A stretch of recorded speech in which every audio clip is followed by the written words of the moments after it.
کہ بنی اسرائیل اس قدر بدقسمت قوم ہے کہ اس نے 70,000 کے قریب انبیاء جو تھے ان کو شہید کر دیا تھا، خود ہی شہید کر دیا تھا اپنے نبیوں کو، اچھا۔ اس حد تک جو ان کی ہسٹری ہے۔ پھر درمیان میں اختلافات آ گئے، پھر چار جو مذہب ہیں آسمانی مذاہب جن کو کہا جاتا ہے، ان میں سے تین مذہب جو ہے ان کا تعلق بنی اسرائیل سے ہے، جن کے اندر حضرت موسیٰ علیہ السلام کے اوپر توریت اتری، اور حضرت موسیٰ علیہ السلام جو تھے وہ پہلے پیغمبر تھے اللہ تعالیٰ کے جن کے اوپر کتاب اتاری گئی باقاعدہ، پوری ایک شریعت صحیح۔ نازل ہوئی ان کے اوپر۔ اس کے بعد پھر اوکے۔ حضرت داؤد علیہ السلام کے اوپر زبور اتری۔ حضرت داؤد علیہ السلام خود بنی اسرائیل سے تھے، بلکہ وہ بنی یہودا سے بھی تھے، یہودی بھی تھے وہ۔ اچھا، اس کے بعد جو تیسری کتاب انجیل مقدس ہے وہ حضرت عیسیٰ علیہ السلام کے اوپر اتری۔ حضرت عیسیٰ علیہ السلام جو وہ بھی یہودی تھے، جودا ٹرائب کے ساتھ ان کا تعلق تھا۔ تو اس طرح جو چار کتابیں ہیں ان میں سے ایک ظاہر ہے پھر نبی اکرم صلی اللہ علیہ وسلم پہ ہوتی ہے، قرآن مجید۔ تو ان چار کتابوں میں سے تین کتابیں جو ہیں وہ بنی اسرائیل کے اوپر اتری ہیں، اور ایک جو ہے وہ عربی نبی اور آخری خاتم الانبیاء جو ہے حضرت محمد صلی اللہ علیہ وسلم ان کے اوپر اتری کتاب۔ تو اب اگر یہ دیکھا ٹھیک جائے ہے۔ تو یہ اللہ تعالیٰ کے جو مذاہب ہیں، چار بڑے مذاہب ہیں جن کو کتابیں بھی عنایت ہوئی، تو اس میں سے تین کا تعلق جو ہے وہ بنی اسرائیل سے، اور ایک کا تعلق جو ہے وہ عربی جو نبوت کا سلسلہ ہے اس کے ساتھ ہے۔ تو اب اختلافات بہت زیادہ ہیں۔ وہ بنی اسرائیل اپنے آپ کو سپیریئر سمجھتا ہے، جبکہ جو حقائق ہیں وہ یہ ہے کہ اللہ تعالیٰ نے آخری نبی جو ہے وہ عرب میں بھجوائے، رسول اللہ صلی اللہ علیہ وسلم، اور وہاں پہ جا کے نبوت کا سلسلہ ختم ہو گیا۔ اب یہ جو اختلاف ہے، یہ جو لڑائی ہے، اس کو ختم کرنے کی کئی کوششیں کی گئی، لیکن یہ کوششیں کبھی بھی کامیاب نہیں ہو سکی، بلکہ جو آٹمن امپائر تھی اس کے اندر بھی یہ بڑی کوشش کی گئی کہ ایک ایسا معاہدہ کروایا جائے جس سے سارے مذاہب اکٹھے ہو سکے۔ بلکہ جو خلافت عثمانیہ تھی اس کے اندر بہت سارے ایسے شہر تھے جس کے اندر سارے مذہب اکٹھے رہتے تھے، بلکہ اس وقت بھی ترکی کے اندر ایک ایسا شہر ہے جس کے اندر 8 مذاہب جو ہیں ایک ہی شہر کے اندر ہے، اور 8 کے ٹیمپلز ہیں، وہاں پہ ان کے جو پنڈت ہیں یا مولوی ہیں یا ان کے علماء کرام ہیں یا ان کے ربی ہیں وہ بھی وہاں پہ موجود ہیں، اور 8 ہی وہاں پہ مذاہب کو ماننے والے لوگ ہیں، اور وہاں پہ بڑی ہارمنی ہے۔ تو سب سے پہلے جو یہ جو اس ٹائپ کا ابراہم اکارڈ تھا وہ آٹمن امپائر میں کوشش کی جاتی تھی، کیونکہ اس کی وجہ یہ تھی کہ یہ امپائر بہت بڑی تھی، اور 8 صدیاں جو ہیں یہ امپائر قائم رہی، یعنی 800 سال تقریباً 600 سال تو مکمل ان کا غلبہ رہا ہے، اور دوسرا 3 بر اعظموں کے اوپر ان کی حکومت تھے، اور ان کی حکومت کے اندر یہودی بھی تھے، عیسائی بھی تھے، مسلمان بھی تھے، سارے ہی تھے اس کے اندر۔ تو انہوں نے بڑی کوشش کی کہ ایک ایسا کارڈ بنایا جائے کہ سب لوگ اکٹھے ہو سکے، لیکن آٹمن امپائر اور جو خلافت عثمانیہ تھی وہ بھی کامیاب نہیں ہو سکی، اور یہ معاملہ نہیں چل سکا۔ اس کے بعد جب یہ ڈونلڈ ٹرمپ آیا تو ڈونلڈ ٹرمپ نے کوشش کی کہ یہ ابراہم اکارڈ کر کے، کیونکہ یہ ساری حضرت ابراہیم علیہ السلام کی اولاد ہیں، اور چاروں مذہب جو ہے حضرت ابراہیم علیہ السلام کی اولاد جو تھی ان کے انبیاء کرام کے اوپر اترے ہیں، تو انہوں نے سوچا اسے ڈونلڈ ٹرمپ نے کہ ان سب کو اکٹھا کیا جائے۔ تو اس نے 2020 کے اندر ایک ابراہم کارڈ کیا، اور ساتھ یہ جو خلیجی ممالک ہیں ان سب کو کہا کہ آپ اس کارڈ کا حصہ بنیں۔ 2 ملک تھے جس کے اندر بحرین ہے اور یو اے ہے جس نے اس کارڈ کو تسلیم کر لیا تھا، لیکن جو باقی ممالک جس کے اندر سعودی عربیہ سب سے مرکزی ملک ہے، بلکہ ظاہر ہے یہ قیادت کر رہا ہے پوری اسلامی دنیا کی، تو ان کے اوپر بھی بڑا پریشر تھا کہ آپ اس کو تسلیم کریں۔ اس زمانے میں ہم یہ خبریں سن رہے تھے کہ جو ولی عہد ہے وہ تیار ہے، لیکن وہ تھوڑا سا ٹائم مانگ رہے ہیں کہ کچھ ٹائم ہمیں چاہیے، اور اس کے بعد پھر ہم کنسنسس کریٹ کر لیں گے۔ پاکستان کے اوپر بھی پریشر آیا تھا، اس وقت عمران خان صاحب کی گورنمنٹ تھی، اور اس وقت جنرل باجوہ صاحب آرمی چیف تھے، ان کے اوپر بھی پریشر آیا، بلکہ اس وقت اس زمانے میں جنرل فیض امیر صاحب کی ملاقاتیں بھی ہوتی رہی عمان کے اندر۔ جو اس زمانے میں جو اسرائیل کی کچھ شخصیات تھی ان کے ساتھ ان کی ملاقاتیں ہوئی، اور ان کو بھی صحیح۔ کہا گیا کہ آپ بھی راضی ہو، بلکہ امریکہ کی طرف سے یہ آفر کیا گیا کہ دیکھیں عربوں کا کوئی نہ کوئی کنفلکٹ ہو سکتا ہے، کیونکہ سارے جو اسرائیل ہے یا یہ جو لوگ ہیں اس علاقے کے رہنے والے ہیں، اور اس علاقے کے اندر ان کی اپنی اسٹیبلشمنٹ ہے، ان کا پھڈا ہو سکتا ہے، لیکن آپ کا تو پھڈا ہی کوئی نہیں ہے، نہ کبھی اسرائیل کے ساتھ آپ کی سرحد لگی ہے، نہ آپ عربی النسل ہیں، تو آپ کا مسئلہ کیا ہے، آپ کیوں نہیں مانتے؟ تو اس زمانے میں پھر جنرل فیض امیر صاحب نے بلکہ کچھ لوگوں کو بتایا بھی کہ ہم نے ان کو کہا کہ واقعی ہمارا تو کوئی مسئلہ نہیں ہے، اگر سعودی عرب مان جاتا ہے تو ہم بھی راضی ہو جاتے ہیں۔ تو جنرل باجوہ صاحب نے بھی سعودی عرب کو سامنے رکھا کہ جب تک سعودی عرب نہیں مانے گا اس وقت تک ہم یہ تسلیم نہیں کرتے۔ اس زمانے میں بلکہ بہت سارے سیاستدان جو تھے انہوں نے سٹینڈ بھی لے لیا کہ کیونکہ یہ ہماری اساس کے خلاف ہے، پاکستان کے اساس کے خلاف، پاکستان نے شروع میں یہ ڈکلیئر کر دیا تھا کہ ہم اسرائیل کو تسلیم نہیں کرتے، ہم فلسطین کو مانتے ہیں اور فلسطینی مسلمانوں کے ساتھ کھڑے ہیں۔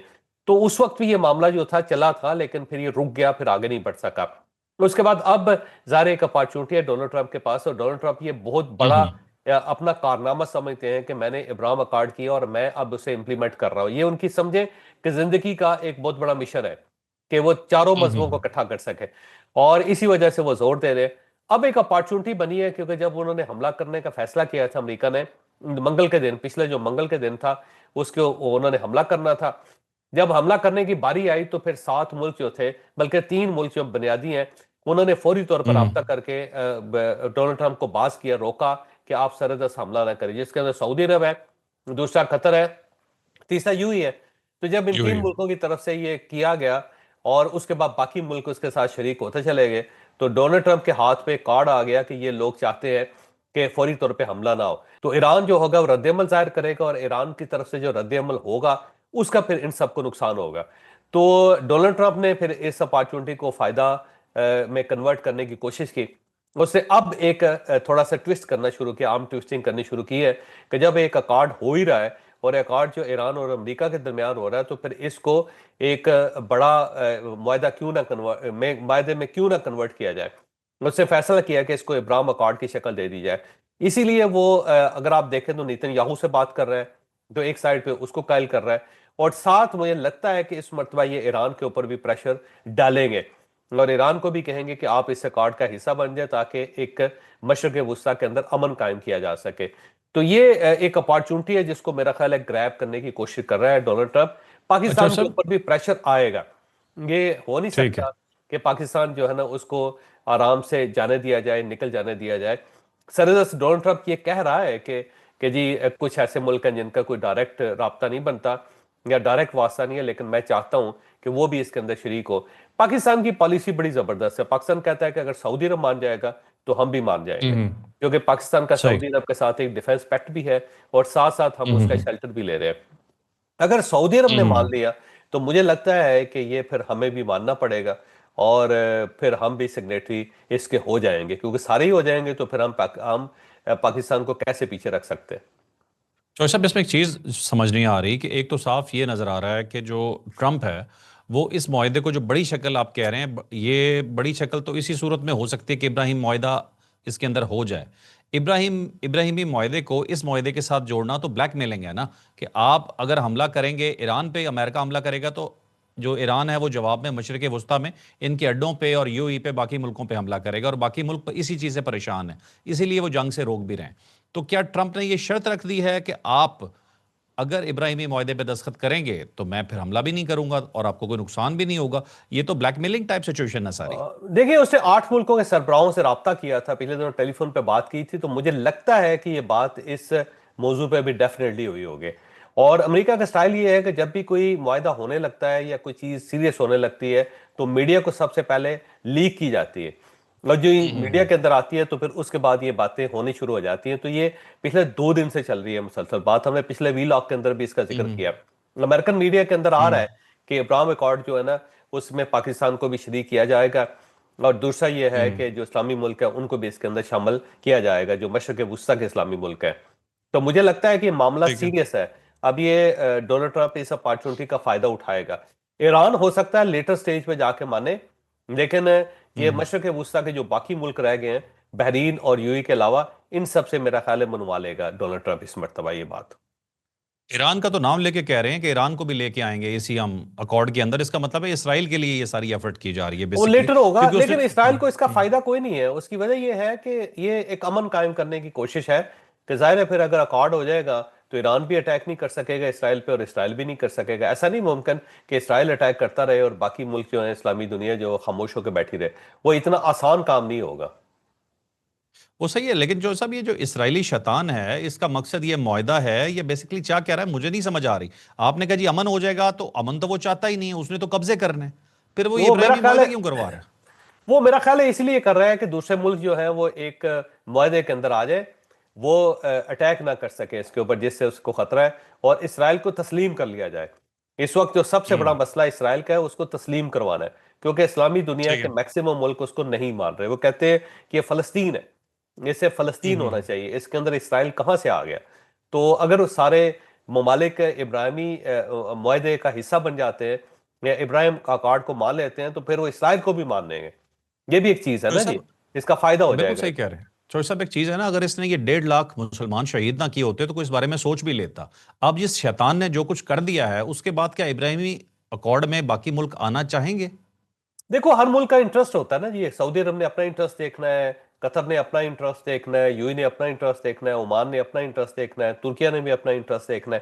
مذہب ایک بڑی مضبوط چیز ہے، اس پہ کوئی شک نہیں ہے، لیکن جو نیشنل انٹرسٹ ہوتا ہے نا وہ بڑا سپریم ہوتا ہے، اس کو ہر ملک فوقیت دیتا ہے۔ ایسا ممکن نہیں ہوں ہے کہ آپ اپنا نیشنل انٹرسٹ جو ہے نا اس کو وائلیٹ کر دیں۔ اب دیکھیں نا صحیح. ایران بھی تو اپنا نیشنل انٹرسٹ دیکھ رہا ہے نا، تو مجھے لگتا ہے کہ یہ ہوں سارے ممالک اپنا اپنا انٹرسٹ دیکھیں گے، یہ دیکھیں گے کہ اگر ہوں ہمیں فائدہ ہے تو اسے کرنے میں کوئی حرج نہیں ہے، لیکن اگر سعودی صحیح. عرب کر گیا نا تو ہمارے لیے بڑی پوزیشن نازک ہو جائے گی، پھر ہمیں یہ بات ماننی پڑے گی مجھے لگتا ہے۔ بالکل صحیح. اچھا چلیں چوہے صاحب، اب چلتے ہیں نیکسٹ سٹوری پہ اپنی. میں ذرا ایران کو سمجھنے کی کوشش کر رہا ہوں، اس پہ تھوڑی روشنی ڈالیے گا. امریکہ کے ساتھ معاہدہ ہو گیا تو جوہری معاملے پر 60 روز میں مذاکرات ہوں گے. تو وہ ایران کی پوزیشن ہے نا، ایران تھوڑا سا پیچھے ہٹ رہا ہے نا، وہ یہ کہہ رہا ہے کہ ایک امپریشن جو امریکن میڈیا اس نے دینا شروع کر دیا تھا کہ وہ آلموسٹ سرنڈر کر گیا اس کو، اپنے نیوکلیر کو، اور اس نے امریکہ کا ہوں مطالبہ مان لیا ہے۔ تو اب ایرانی جو ہے نا اس کی وضاحت کر رہے ہیں کہ ہم نے یہ مطالبہ نہیں ماننا، یہ جو جوہری معاملات ہیں وہ ابھی ڈسکس ہی نہیں ہوں گے، ابھی تو صرف ایک ایم او یو سائن ہوگا اور ایک فریم ورک جو ہے وہ تیار ہوگا، اور اس کے بعد جب ہوں اگلے 60 دن ہوں گے اس کے اندر ہم نے اپنے جوہری معاملات جو ہے وہ ڈسکس کر رہے ہیں۔ تو انہوں نے کہا جی ابھی تو ڈسکس ہوئے نہیں، جب ہوئے نہیں ہے تو ہم نے سرنڈر کیسے کر دیا ہے؟ تو ایران جو ہے نا ہوں اپنی وضاحت پیش کر رہا ہے، اور جو امریکن میڈیا کے ٹھیک ہے. اندر آ رہا ہے اس کو تھوڑا سا ریجیکٹ کر رہا ہے، اس کی تردید کر رہا ہے کہ یہ غلط ہے، ہم ہوں نے تو ابھی یہ سوچا ہی نہیں، ہم نے تو یہ فیصلہ ہی نہیں کیا ابھی تک۔ بالکل صحیح. اچھا چوہے صاحب، ہمارے پاس اب کچھ چھوٹی چھوٹی خبریں ہیں، ذرا میں آپ کو بتاتا ہوں، ذرا آپ ڈیٹیل آپ کو کیا سمجھ میں آتا ہے مجھے بتائیے گا. 2 مزید ایل این جی ٹینکرز آبنائے ہرمز سے گزر کر بحیرہ عرب میں داخل ہو گئے ہیں، اور کافی دنوں سے آپ کو پتا ہے ٹینکرز گزر رہے ہیں. اس میں سے ایک ٹینکر چین جا رہا ہے، ایک ٹینکر پاکستان آ رہا ہے، دونوں قطر سے آئے ہیں. کیا آبنائے Hormuz as a goodwill gesture almost Iran نے کھول دی ہے؟ ایران نے کھول دی ہوئی ہے، اور یہ صرف 2 ٹینکرز نہیں ہیں، بلکہ ابھی کہا جا رہا ہے کہ پچھلے 24 گھنٹوں کے اندر 37 کے قریب ایسے جہاز ہیں جو یہاں سے گزرے ہیں، اور جس کو گزرنے کی اجازت دی ہے ایران نے۔ تو چائنا ہوں اور پاکستان کو تو پہلے سے اجازت تھی، چائنیز جہاز بھی گزر رہے تھے اور پاکستانی جہاز بھی گزر رہے تھے، لہٰذا یہ صحیح. پاکستانی اور چائنا کی جو خبر اتنی بڑی خبر نہیں ہے، لیکن جو باقی جہاز گزرے ہیں وہ خبر ہے۔ اس کا مطلب یہ ہوا کہ گڈ ول جیسچر کے اندر ایران نے جو آبنائے ہرمز ہے اس کو کھول دیا ہوا ہے، اب وہاں سے ہوں ممالک کے جہاز گزر رہے ہیں۔ اب دیکھتے صحیح ہیں کہ صحیح. آنے والے دنوں میں کیا ہوتا ہے، لیکن مجھے لگتا ہے کہ یہ سیٹلمنٹ ہوئی ہے کہ یہ جو جہاز پھنسے ہوئے ہیں یہاں پہ 1500 جہاز، ان کو گزرنے دیا نکالیں. جائے۔ جب یہ ٹریفک صحیح مکمل صحیح. طور پہ گزر جائے گی تو پھر سینیریو کا پتہ چلے گا۔ مجھے لگتا ہے کہ یہ پاکستان نے منوا ہوں لیا ہے ایران کو، اور امریکہ نے بھی منوا لیا ہے کہ یہاں جو جہاز صحیح پھنسے صحیح. ہوئے ہیں ان کو تو نکلنے دے، باقی کا بعد میں دیکھیں گے۔ اچھا، ایک امریکن میڈیا کی خبر ہے، امریکی عہدیدار کے ریفرنس سے دیا، نام نہیں بتایا انہوں نے کہا جوہری فضلے سے دست برداری کے بدلے ایران کو $1 بھی نہیں دیا جائے گا. وہ ایران کا مطالبہ ہے نا کہ آپ ہمیں کمپنسیشن دیں، جو ہمارا آپ نے ہوں نقصان کیا ہے، جو صرف تہران کے اندر 3000 فیکٹریاں تباہ ہوئی ہیں، اور کوئی تقریباً 4-5 لاکھ کے قریب وہاں پہ گھر اور بلڈنگز تباہ ہوئی ہیں، وہ ساری کی ساری ہمیں ہوں ریپیئر کرنے کے لیے پیسہ دیں یا ہمیں ریپیئر کر کے دیں۔ تو یہ مطالبہ ہے ایران کا، لیکن صحیح. امریکہ جو تھا اس نے ظاہر انکار کر دیا ہے۔ تو یہ بات درست ہے کہ امریکہ ڈائریکٹ پیسے کوئی نہیں دے رہا، لیکن یہ ریلیف ان کو ضرور دے رہا ہے کہ آپ اپنا تیل بیچ کے، گیس بیچ کے اپنی کمپنسیشن کر لیں، آپ اپنا ملک اوکے. دوبارہ ڈیولپ کر لیں جتنا کرنا ہے، یعنی ایک فیور دی صحیح. جا رہی ہے لیکن پیسہ نہیں دیا جا رہا۔ یہ بات درست ہے کہ پیسہ تو ویسے ہوں امریکہ کی طرف سے کچھ نہیں مل رہا اس کو۔ بالکل صحیح. اچھا چوہے صاحب، ایک اور خبر ہے، یہ ذرا مجھے اس پہ یہ آپ ذرا جج کیجئے گا کہ آیا یہ جنگ کی نشانی ہے یا ایویں ہی ایک فائر کیا گیا منہ کا کہ برابری دکھانی ہے. امریکی جارحیت کے خلاف ہماری انگلیاں ٹریگر پر ہیں، مشیر ایرانی سپریم لیڈر، یہ ہے جی محسن رضائی صاحب کا یہ بیان ہے. دیکھیں پاسداران کا موقع مختلف ہے، یاد رکھیں پولیٹیکل گورنمنٹ کا مختلف ہے، پاسداران کا مختلف ہے، ایران کے اندر اختلاف ہے، اور اب یہ ہوں اختلاف ہر جگہ کھل کے نظر آ رہا ہے۔ جب بھی تھوڑا سا معاملہ سیٹل ہونے لگتا ہے تو پاسداران کی طرف سے یا سپریم لیڈر کے مشیر کی طرف سے کوئی نہ کوئی اس ٹائپ کا بیان ضرور آتا ہے۔ یہ اپنے لوگوں ہوں کو مطمئن کرنے کے لیے بھی ہے، اور ساتھ ساتھ یہ بتانے ہوں کے لیے بھی ہے کہ پولیٹیکل گورنمنٹ اتنی تگڑی نہیں ہے جتنی تگڑی سپریم لیڈر کا دفتر ہے۔ تو یہ ایک صحیح صحیح ایک وارننگ شاٹس ہوتا ہے جو اس ٹائپ کا ہوں پاسداران کی طرف سے وارننگ شاٹس آتے رہتے ہیں. ہوائی فائرنگ ہے، اس کو ہوائی فائرنگ سمجھیں، اس کا معاہدے کے ساتھ کوئی تعلق نہیں ہے. یہ صرف اپنی اوکے پریزنس شو کی جاتی ہے کہ ہم بھی ہیں، ہمارے طرف بھی توجہ دیں، بجائے اس کے کہ اچھا آپ اچھا ڈھول بجانا شروع کر دیں. ڈھول اس وقت تک بجے گا جب تک ہم چاہیں گے. تو یہ اس سائڈ سے بالکل ٹھیک ایک وارننگ ہے، اس کے علاوہ اس کو زیادہ سیریس نہیں لینا چاہیے. صحیح صحیح. اچھا چوہے صاحب، اب ایک خبر ہے، میرا خیال آج کی آخری خبر ہی ہوگی. میں آپ کو بتاتا ہوں، ایرانی وزیر خارجہ سپیکر قطر پہنچ گئے ہیں. وزیر خارجہ اور سپیکر دونوں، مطلب قالیباف صاحب اور عباس عراقچی صاحب، قطری حکام سے ملاقات میں ابنائے حرمز کے معاملے پہ گفتگو کریں گے. اب میں اس میں ایک کوشچن آپ سے کرنا چاہتا ہوں. ہوں ہوں مجھے یہ سمجھ نہیں آ رہی، پاکستان نے جسے کہتے ہیں نا کہ اپنے بھائیوں کے لیے جتنا زور لگا سکتا تھا وہ لگایا، اپنے ویٹ سے بڑے پنچ مارے ہیں ہم نے. پوری دنیا کو ہم نے قائل کیا کہ بھائی ایران کو کچھ نہ کہو، اور ہم نے آپ کے سامنے جنگ بندی بھی ہو گئی، رکوا دیا، سب کچھ ہو گیا. لیکن یہ پہلے ہمیں ان کا وفد عباس عراقچی صاحب انڈیا میں نظر آتے ہیں، اس کے بعد ہم نظر آتا ہے کہ اب یہ قطر جا رہے ہیں. قطر وہ ملک ہے جن پہ ماشاءاللہ انہوں نے خود حملہ بھی کیا تھا. اور قطر کے ساتھ جو تعلقات ایران کے، پاکستان نے ہی ان دنوں میں بہتر کروائے ہیں. ایران مسلسل مجھے یہ لگ رہا ہے کہ پاکستان کے رول کو انڈرمائن کر رہا ہے، یا کم از کم وہ یہ چاہتا ہے کہ کچھ اور لوگ بھی شامل ہوں. اب وہ اپنا وزن بڑھانا ہے یا پاکستان کا وزن کم کرنا ہے، یہ بات مجھے تھوڑی سمجھ نہیں آ رہی. یہ ذرا بتائیے گا مجھے. اب دیکھیں، ہر ملک کا اپنا نیشنل انٹرسٹ ہے. دیکھو، ہمارا نیشنل انٹرسٹ یہ تھا کہ ایران اور امریکہ کی جنگ نہ ہو، کیونکہ اگر یہ جنگ ہو جاتی ہے تو پاکستان کو اس کا نقصان ہوگا، کیونکہ ہمارے ہمسائے میں جنگ ہوگی تو ہم آگ سے کیسے بچ سکیں گے. دوسرا یہ ہے کہ ہمیں پوزیشن لینی پڑے گی سعودی عرب کے ساتھ، اور صحیح. جب ہم سعودی عرب کے ساتھ پوزیشن لیں گے تو پاکستان کے انٹرنل حالات جو ہیں وہ اس قابل نہیں ہے کہ وہ اس کو برداشت کر سکے. یہاں پہ جو شیعہ آبادی ہے، شیعہ مسلمان ہے، وہ بھی بہت بڑی تعداد میں ہے، تو اندر سے بھی پریشر آنا تھا. تو ہم نے اپنا نیشنل انٹرسٹ دیکھا ہے. اسی طرح ایران جو ہے وہ اپنا نیشنل انٹرسٹ دیکھ رہا ہے. اسے یہ محسوس ہوتا ہے کہ پاکستان نے بہت اچھا کردار ادا کیا، ہم اس کی تعریف کر رہے ہیں اور پاکستان کو کمپنسیٹ بھی کریں گے. پاکستان کے ساتھ ہمارے تجارتی تعلقات بھی بن جائیں گے، لیکن ہمیں دوسرے ملکوں کو بھی خوش رکھنا ہے کیونکہ وہاں پہ ہمارا انٹرسٹ زیادہ ہے. تو قطر میں ان کا $7 بلین پڑا ہوا ہے یا $6 بلین پڑا ہوا ہے، انہوں نے وہ بھی لینا ہے. دوسرا، وہ چاہتے ہیں کہ وہ جو خلیجی ممالک جن کے ساتھ ان کے اختلافات ہو گئے تھے، جن کے اوپر انہوں نے حملہ کیا، اب اس حملے کے بعد کی جو صورتحال ہے اس کو تھوڑا سا بہتر بنانا چاہیے. اب مجھے لگتا ہے کہ یہ دوسرے ملکوں کے اندر بھی جائیں گے، صرف قطر تک محدود نہیں رہیں گے. یو ای کے ساتھ بھی انہوں نے اپنے دوبارہ تعلقات استوار کرنے شروع کیے ہیں، جس کے اوپر سب سے زیادہ انہوں نے حملے کیے ہیں. پھر سعودی عرب کے ساتھ بھی ان کے گفتگو چل رہی ہے. مجھے لگتا ہے کہ کچھ عرصے بعد ان کی سعودی عرب کا دورہ بھی ہوگا. تو یہ ان تمام صحیح خلیجی صحیح. ممالک کو اعتماد میں لینا چاہتے ہیں جن کے اوپر انہوں نے اٹیک کیا تھا، جن کے درمیان ان کے اختلافات پیدا ہو گئے تھے. اب یہ ان اختلافات کو کم کرنا چاہتے ہیں، اور اگر یہ نہیں کرتے تو ظاہر ہے پھر اس جنگ کے بعد حالات مختلف ہوں گے، یہ تجارتی تعلقات اپنے استوار نہیں کر سکیں گے. تو مجھے لگتا ہے کہ وہ اپنا جو نیشنل انٹرسٹ ہے اس کو واچ کر رہے ہیں. ہر ملک کو اختیار صحیح. ہے، ان کو بھی اختیار ہے یار. فرق ہم کیوں چاہتے ہیں کہ ہم نے اگر ان کے اوپر مہربانی کی ہے یا ہم نے ان کو سپورٹ کیا ہے تو اب ہر قدم جو ہے ہم سے پوچھ کے اٹھائیں. وہ پہلے پوچھ لیا کریں کہ ہم قطر جائیں یا نہ جائیں، یو ہی جائیں یا نہ جائیں، سعودی عرب کو فون چوہے کریں صاحب، یا نہ کریں، پہلے قطر کو رشیا کے شامل ساتھ کیا ہمارے گیا. تعلقات کیسے ہونے چاہیے. تو وہ آزاد ملک ہے، صحیح. اپنا ملک اپنا فیصلہ خود کر رہا ہے تو اس کو کرنا چاہیے. چوہے صاحب، پہلے آپ یہ دیکھیں کہ قطر کو خود نیگوسیشن میں انہوں نے شامل کروایا ہے. قطر وہاں پہ آیا ہے، ایران کی مرضی تھی تو آیا ہے. مجھے صرف یہ ہے کہ جب میڈیشن پاکستان کے تھرو چل رہی ہے، تمام چیزیں جو پاکستان نے کی ہیں اب تک، جو جنگ رکوائی ہے، جو ایران کو بچا کے رکھا ہے، کیا ایران کو اس کی قدر نہیں ہو رہی ہے یا نہیں، اعتبار ایران نہیں کو ہو رہا؟ قدر ہے. مسئلہ دیکھو، کیا ہے؟ ایران کو قدر ہے. ایران کی طرف سے بہت اچھے جیسچرز آئے ہیں پاکستان کے لیے. پاکستان کو بھی بہت زیادہ قدر ہے ایران کی، اور ایران سے ہمارے تعلقات پہلے سے کہیں زیادہ بہتر ہوئے ہیں. پہلے اگر 10% تھے تو اب 100% تعلقات ہمارے بہتر ہیں ان سے.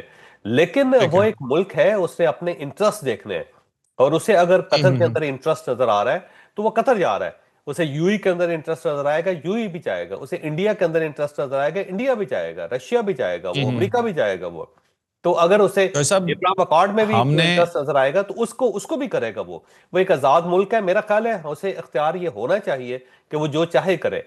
پاکستان کا چلے کردار اپنی جگہ پہ، لیکن ایک ہاں. انڈیویجل سوچ جو ہے وہ ان کی اپنی ہے، انفرادی سوچ. اس کو بھی صحیح. اپریشیٹ کرنا چاہیے. انہیں تعلقات ٹھیک کرنے چاہیے اپنے سارے مشرق بالکل وسطی کے بالکل ٹھیک ہے ممالک چوہے سے، صاحب. ہمسایوں کے ساتھ. ہم نے ایران کی وجہ سے یو سے تعلقات خراب کر لیے تھے، اس چیز کی قدر کرنی چاہیے انہیں. وہ تو اپنا جیسے ہی تھوڑے آزاد ہوئے ہیں اپنے تعلقات بہتر کرنے کی طرف چل پڑے ہیں، لیکن پاکستان نے بھی ان کے لیے بہت کچھ کیا. میرے خیال میں ہر چیز ہم سے پوچھ کے نہ چلیں، لیکن کم از کم مشورہ ضرور لے لیں اچھا ان دنوں ٹھیک میں. کم از کم ہے. کل کو جب آپ نارمل ہو جائیں گے پھر مرضی کریں، کون روکتا ہے آپ کو. ہاں اچھا چوہے صاحب، بالکل آخر میں ایک چیز میں آپ سے ڈسکس کرنا چاہتا ہوں. بڑا دل دکھا، سوشل میڈیا پہ ایک چیز چل رہی تھی، میں نے دیکھا کہ یہ جو کوئٹہ میں واقعہ ہوا ہے اور بہت بڑی تعداد میں لوگ وہاں پہ شہید ہوئے ہیں، اس کے فوراً بعد جو فورسز ہیں وہاں پہ پہنچی ہیں، انہوں نے ایریا کلیئر کیا ہے، اور اس کے بعد جو آرمی کا ایک طریقہ کار ہوتا ہے کہ وہ ٹرین کے وغیرہ کے اوپر یا ہر جگہ ہائی بلڈنگز پہ چڑھ کے چاروں طرف دیکھتے ہیں، مانیٹرنگ کرتے ہیں. اس کے اوپر باقاعدہ جو ہے یہ جو ایک گندے انڈے بار بیٹھے ہوئے ہیں ملک سے باہر، جو پتہ نہیں کون سی نسل ہے، مجھے تو ان کی سمجھ میں بھی نہیں آتی، ان لوگوں نے بدترین قسم کا انہوں نے مذاق بنایا اس کا کہ بھائی یہ تو ہو گیا تھا، اب کیا کرنے آئے ہو. مطلب انہیں یہ بھی سمجھ میں نہیں آتا کہ ایک کے بعد دوسرا دھماکہ بھی ہو سکتا ہے. سیکیورٹی کلیئر ہوتی ہے، اس کے بعد ہی تمام چیزوں یا وہاں سے مطلب لوگوں کو آنے یا جانے کی اجازت ہوتی ہے، سب کچھ دیکھنا پڑتا ہے. لیکن ان لوگوں نے اتنا گند اچھالا، اتنی بکواس کی ہے.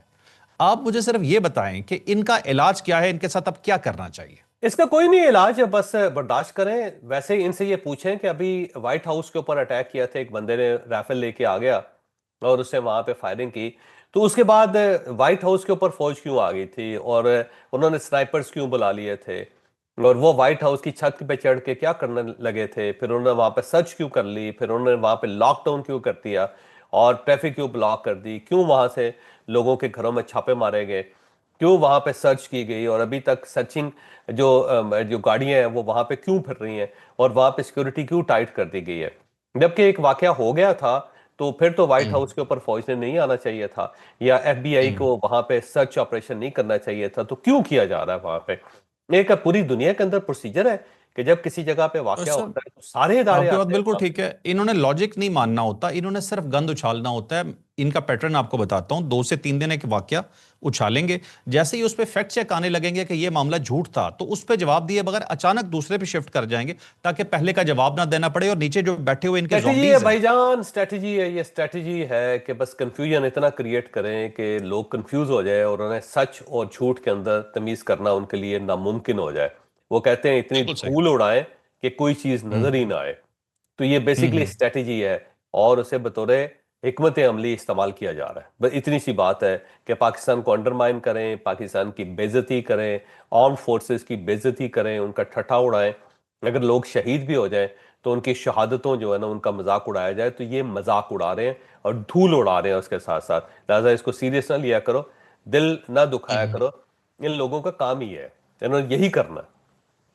بالکل ٹھیک ہے، بالکل ٹھیک ہے. ناظرین، یہ تھا آج کا ویلاگ، یقیناً آپ کے لیے انفارمیٹو رہا ہوگا. ایک میں اسپیشلی آپ سے ریکویسٹ کرنا چاہتا ہوں کہ آپ کو ملک کے خلاف یا آپ کی فورسز کے خلاف یا پاکستان کے کسی بھی ادارے کے خلاف جو بھی بندہ بولتے ہوئے ملے نا، اسے منہ توڑ کے جواب دیں تاکہ ان کی جرت نہ پڑے دوبارہ آپ کے ملک کی طرف انگلی بھی اٹھانے کی. یہ کوئی آپ کے ساتھی یا میرے ساتھی نہیں ہے. پہلے مجھے بھی بہت سارے لوگوں سے ہمدردی ہوتی تھی، بہکے ہوئے ہیں. یہ بہکے ہوئے نہیں ہیں، انہیں پتہ ہے یہ کیا کر رہے ہیں. تو ریاست کو چاہیے کہ کم از کم کچھ ایسی پالیسی بنائیں یا کوئی ایسا انتظام کریں کہ یہ جتنے بکواس کرنے والے لوگ ہیں ان سب کو باہر نہیں جیلوں میں ہونا چاہیے. تو لائک شیئر سبسکرائب، اجازت دیجیے. اللہ حافظ. پاکستان زندہ باد. زندہ باد.